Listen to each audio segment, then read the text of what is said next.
I'm 74 years old, and I haven't left my house alone in over a month. Not because I'm sick or injured or under some kind of restriction. Because every time I think about walking out that front door by myself, I'm overwhelmed by fear. Fear of falling on the sidewalk with no one to help me up. Fear of getting confused and lost in a neighborhood I've lived in for 30 years. Fear of something happening to me when I'm alone and vulnerable and there's no one there to help. So I stay inside, day after day, watching the world through my windows. And yesterday, looking out at a beautiful afternoon I was too afraid to step into, I realized something that made my stomach drop. I've become a prisoner in my own home. Not because of locks or bars, but because of fear. And I don't know how to get out. It started gradually, like these things always do. Maybe 8 or 9 months ago, I started feeling uneasy, walking alone. Just a vague discomfort. A sense that I was more vulnerable than I used to be. That if something went wrong, I might not be able to handle it. So I started choosing times when the sidewalks were busier, when there were other people around, that felt safer, reasonable, just being smart. Then I started asking my daughter to come with me for errands. Not because I needed help carrying things, though I told her that, but because having someone with me made me feel less afraid, less exposed. Less likely to have something go wrong with no one there to notice. She didn't mind at first, was happy to spend time with me. But gradually I could see the concern growing. See her wondering why her capable mother suddenly needed accompaniment for trips to the grocery store. I live alone. I've lived alone for 12 years since my husband died. And living alone after 70 means that venturing out by yourself is different than it was when you were younger. You're more fragile, more unsteady, more aware that you're one misstep away from disaster. And when there's no one at home waiting for you, no one who'll notice if you don't return, every trip outside feels like you're taking your life in your hands. Have you felt this fear growing? This sense that going out alone isn't safe anymore? I stopped going for my daily walks. I used to walk around the neighborhood every morning, rain or shine. It was my routine, my exercise, my connection to the outside world. But I started worrying about tripping on uneven pavement, about getting dizzy and falling, about my knees giving out, about having a spell of some kind and collapsing where no one who knew me would find me. So I'd skip the walk, tell myself I'd go later, tomorrow, when I felt steadier. But I never felt steady enough. When was the last time you went somewhere alone without fear? Without calculating all the things that could go wrong? The post office became impossible. It's 3 blocks away. A walk I'd made hundreds of times, but I started seeing all the risks.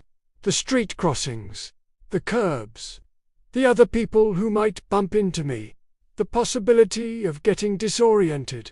What if I fell? What if no one helped? What if I couldn't get up?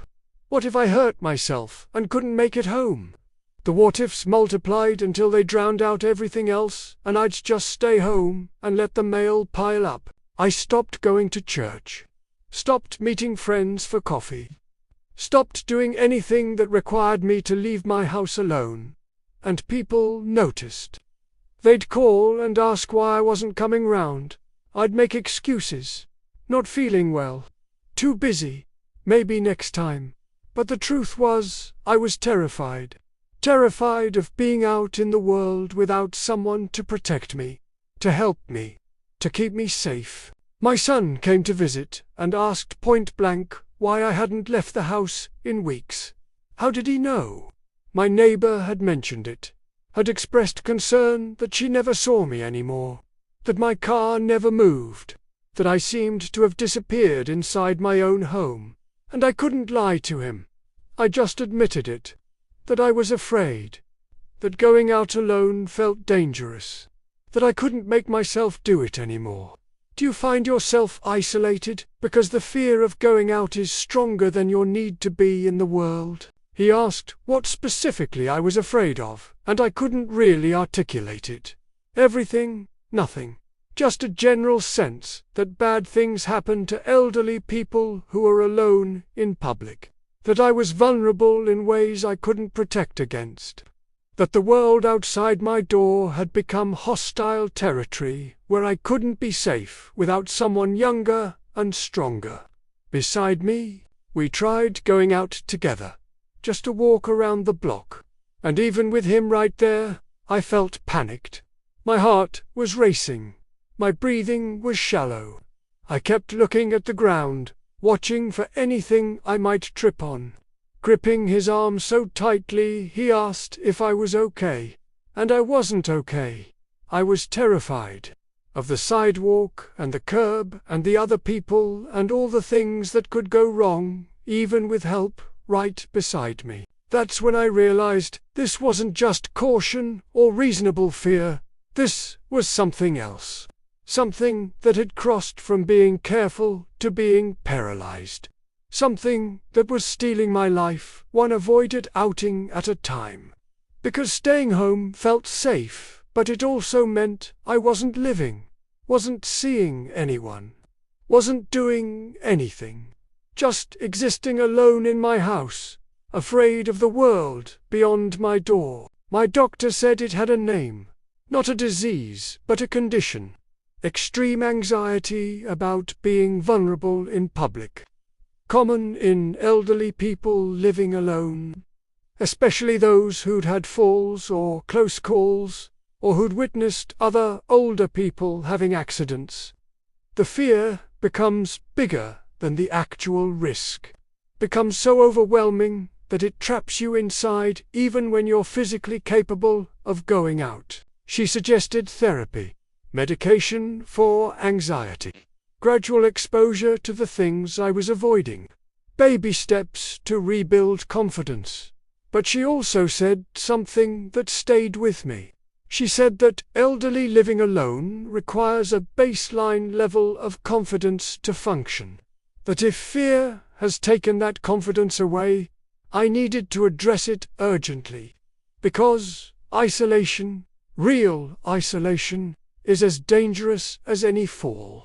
That staying trapped inside would destroy my health and independence as surely as any accident outside. We made a plan together. My son and my doctor and me started small, walking to the mailbox with my son beside me, just to the end of the driveway, then to the neighbor's house, then around the block, building up tolerance, proving to my frightened brain that I could do this. That the world outside wasn't as dangerous as I'd made it in my mind. We also got me a medical alert device. The kind with GPS that calls for help no matter where I am. Knowing that help was available if something went wrong made the fear slightly less overwhelming. Made going out feel marginally less like a death wish. And I started therapy. Talking about the fear. About what triggered it, about the nursing home terror underneath it all. Because that's what this really was. If I couldn't go out alone, how could I claim to be independent? How could I argue I was capable of living alone when I was literally trapped by my own fear? The anxiety about going out was really anxiety about losing everything, about being forced into care, about the end of life as I knew it. It's been 2 months now. I go out alone sometimes. Short trips, familiar places, with my alert device and my phone and a planned route. It's still scary. My heart still races. I still calculate risks and watch my feet and move carefully. But I'm doing it. I'm leaving the house. I'm living instead of just existing behind my door. I'm learning that aging and independence require facing fears, not surrendering to them. That staying safe doesn't mean staying inside. That isolation is its own kind of danger. that if fear controls your life, you've already lost your independence, even if you're still in your own home. But I also know this might not last. That the fear could win eventually. That there might come a time when going out alone really isn't safe. When the vulnerability is real and the risks are too great. And when that time comes, I'll need to have options. Ways to stay connected without going out alone. Or acceptance that I need to live somewhere different. Somewhere with support. Somewhere I'm not isolated by my own fear and limitations. If you've stopped going out alone, if fear keeps you trapped inside, if the world beyond your door feels too dangerous to face, please hear what I'm saying. This is serious. This is about more than safety. This is about quality of life. About maintaining connection to the world. About not letting fear steal everything from you before your body even fails. There's still time to address the fear. There's still time to get help, to work with therapists, to build confidence back up before isolation does real damage. But there's not unlimited time.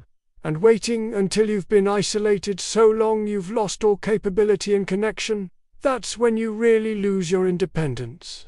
That's when decisions get made for you. So please, be honest about what's keeping you inside. Is it real inability or is it fear? And if it's fear, what are you doing about it?